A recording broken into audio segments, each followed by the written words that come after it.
Belum pernah melihat pria sehebat ini. Dia dengan cekatan mengukir sebuah saluran di dalam parit berlumpur, lalu memasang rangka kawat baja di dalamnya. Baru di akhir cerita kita paham, inilah definisi ahli ada di masyarakat. Di atas saluran itu, pria ini menata 2 lapis kawat baja secara horizontal. Lalu di bagian bawah dia tegakkan kawat baja secara vertikal yang diikat silang dengan kawat atas menggunakan kawat kecil, hingga membentuk rangka kawat yang kokoh dan rapi. Dengan keahlian tangan yang terampil, rangka kawat di saluran besar itu segera tersambung dan terikat sempurna. Di parit kecil di sebelahnya, kawat baja juga dipasang dengan pola miring yang menghubungkan rangka kawat besar dan kecil menjadi satu kesatuan. Setelah semua rangka kawat terpasang, ia memasang cetakan beton datar dan miring, lalu mengikatnya dengan pengait sudut agar bentuknya kokoh. Nah, sudah bisa menebak apa yang sedang dibuat pria ini? Di tengah rangka kawat besar, beberapa batang pohon pisang dimasukkan dan sisi belakangnya ditutup dengan papan kayu sebagai cetakan.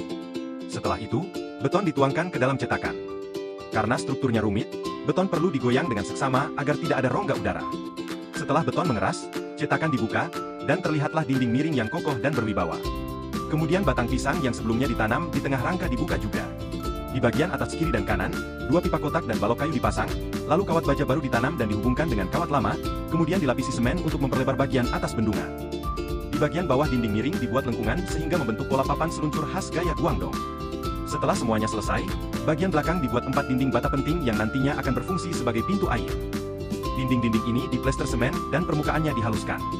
Langkah terakhir dan terpenting adalah menggali parit berbentuk angka 6 melengkung di salah satu sisi parit utama, dengan lubang yang mencapai dasar parit. Dari lubang ini dibuat terowongan vertikal yang terhubung, untuk memasang pipa air yang membentuk saluran pembuangan lengkap. Setelah pipa terpasang dan disemen agar kuat, 2 batu bata dipasang di tengah sebagai penopang untuk keperluan berikutnya. Di sisi parit yang lain, saluran langsung ditutup dengan lapisan semen dan ujungnya diberi jaring kawat sebagai penghalang. Jadi, sekarang sudah jelas bukan? Pria ini sedang membuat sebuah bendungan pembangkit listrik tenaga air mini untuk mengaliri listrik ke desanya.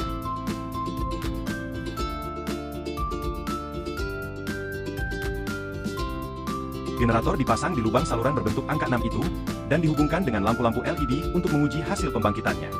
Saat generator berputar, lampu-lampu pun menyala terang. 4 dinding bata berfungsi sebagai tempat memasang pintu air berupa pelat besi, sedangkan 2 batu bata berdiri dipakai untuk memasang pintu air tambahan.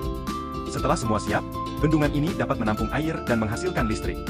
Lihat betapa hebatnya karya pria ini, keahlian dan kreativitasnya sungguh mengagumkan.